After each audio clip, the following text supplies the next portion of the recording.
Well, as of July 1, we're going to see an increase in our light bills. Our electricity charges are going to go up. We've been told that that's going to happen with or without the Lower Churchill development. As of July 1, we're going to see about a 7% rise in our electricity bills. Newfoundland and Labrador Hydro says the high cost and ever-rising price for a barrel of oil is actually to blame for this. Newfoundland and Labrador Hydro adjust the rate each year on July 1st, and they say they will see no profits from the increase in its rate. Today, oil cost about $103 a barrel, $20 more than it cost about 12 months ago.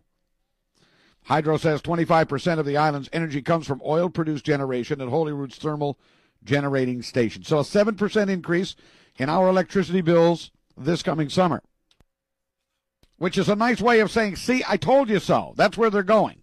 That's where this is going. Because the thing that comes to mind is the Lower Churchill, Muskrat Falls. Now, interestingly enough, Premier Cathy Dunderdale put the case for development of the Muskrat Falls before a crowd at the Exploits Regional Chamber of Commerce annual meeting in Grand Falls, Windsor, last night. Dunderdale told the audience in Grand Falls that without Muskrat Falls, we face the prospect of ever-increasing prices for oil, which will drive up the cost of energy. In fact, she could look at the announcement that was just made and say, see, I told you so.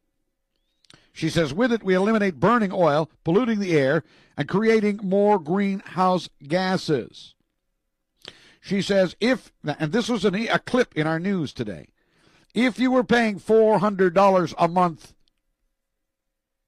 in 2016, when the Muskrat Falls would eventually come on stream, you will still pay $400 a month. That is not my understanding.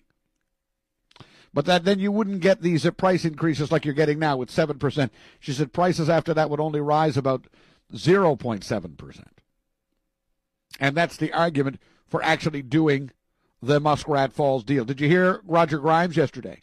His argument that he had a much better deal put in place for Newfoundland and Labrador when it came to the development of green energy than anything the Tories have put forward up to now. Boy, that would be an interesting debate to have. I wouldn't mind having Dunderdale and Grimes duking it out on that.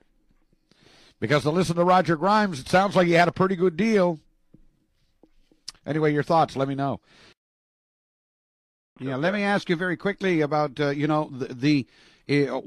whatever reason it became a big issue, I guess because of the way it started, was the whole issue of this loan guarantee for the Muskrat Falls project. Now, you need to know, and the other leaders need to know, and I understand all the political parties, yours included, have signed on to this deal, but there's a rather interesting debate developing in the province, as you and I speak, as to whether or not what's being proposed constitutes a good deal. And by that, maybe I should say the right deal.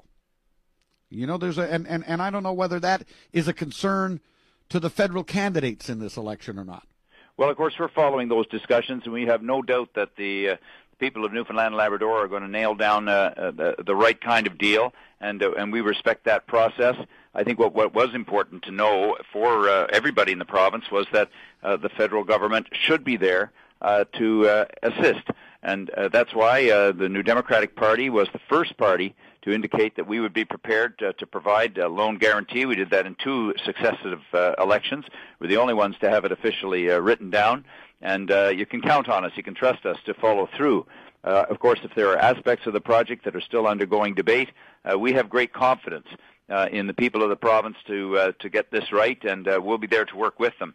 And more than that, of course, we've got to get the maritime link, undersea cable down to Nova Scotia, so that we can really start to create that network of green power, if we can call it that, because it's so much better for the environment. It helps us reduce greenhouse gas emissions. I mean, this is, and of course, as Jack Harris has reminded me several times, this will produce spin-off benefits right across the country in terms of manufacturing and the production of cable and so on and so forth. And we take the view that any province that has a project like this that can help reduce greenhouse gas emissions ought to get similar support. It's not a question of any kind of favoritism. Any good initiative like that coming from anywhere across the country ought to be supported by the national government. I mean, the borrowing power of a group of people in a province always has a certain limit to it. Mm-hmm. But the borrowing power of all people in Canada coming together is always going to be stronger. And what you get there is a lower interest rate. And that saves everybody some money to make these projects much more affordable. Well, that's the whole point of it. Well, of course, and those are the debates that are going on here now, because they're basically saying, this is going to cost Newfoundlanders and Labradorians our energy bill to pay for the Lower Churchill as it's articulated, the Muskrat Falls development. Our bill is in effect going to double. So people are debating the value of that at the moment. And we are back. We are going to go to line number 6. Say hello to Norman. Hi, Norman. Good morning, sir. Good morning. How are you? Very good. I want to hit you one more time now on this Lower Churchill thing. All right, go for it. And I like what Roger said yesterday, but he got the same problem as every other Newfoundland government before him, right? How to deal with Labrador, Mm-hmm. And the thing is, Randy, is that if this government we have now was sincere with Labradorians, they would have manufacturing companies ready to go in 2016 or 2017, whenever it is. Mm-hmm. Their infrastructure in place. Just say 2 or 3 companies, and we'd know how many jobs each one of them was going to create and how much power they're going to use. See, I believe in this adjacency thing. I don't care where it is. And we, if it's here in Labrador, in Goose Bay, or in Lassie, Newfoundland, the people there that's next to it should get the benefits first. Labrador have already given the mighty Churchill Falls the 5,000 megawatts there, right? So where's the power for their children and their grandchildren to drive, manufacturing? Mm-hmm. Mm-hmm. That's the problem. So it's not that complicated, right? If they had companies ready to go, and the infrastructure in place, I mean, we'd have something to hold on to, but, just temporary jobs and 15 permanent jobs ain't going to buy it. I know, but you got 30,000. Everybody got to start understanding something in Labrador, right? It's called the big land. It's called the big land for a reason. But it's adjacency, Randy. 30,000 people spread over 30,000 people spread over a territory that's 3 times the size of the island. Yeah, I went through that before. Okay, when you know that from the point of view of providing benefits, as you term it, that's very difficult to do. I mean, that's very difficult to do in that circumstance. It's not that difficult. I mean, you've already given 5,000 megawatts, and if we can't get 500 without roadblocks in place, stop the companies from starting there in the back room somewhere, if we can't get 500 megawatts to use and have companies come here, the Nelcor vice president said companies won't come to Labrador. Now, who the hell believes that? Newfoundland and Labrador has the right to recall power from the Upper Churchill. They will do the same. They will do the same on the Lower Churchill. But if they have the right to recall power for the purposes of industrial development. But if you block the power like they did with Alcoa, that's what they did with Alcoa. They made it so hard that Alcoa had to walk out. It wasn't feasible. They wanted part of the aluminum industry here in Labrador and part of it in Newfoundland, like they did with Linerboard, like they did with Voyage Bay. See, this ain't going to fly. They do this in the back rooms, these deals. Mm-hmm. So I don't know about that part. You're saying what, that this Lower Churchill is not going to get developed?